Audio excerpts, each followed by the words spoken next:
how to pack an Evo ski bag with 2 pairs of skis, 1 pair of boots.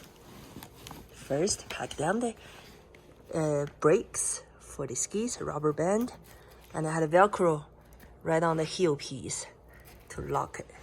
And 1 pair flat, the other pair kind of vertical, like on each side. And these internal straps are great. And then have 2 pairs of poles. Now the ski boots are brand new ski boots. I use the bubble wrap so they don't scuff. And I have a pair of ski pants to buffer, and another ski pants somewhere here, and helmet 1, helmet 2, all under 50 pounds. Actually, I think it was 49 pounds.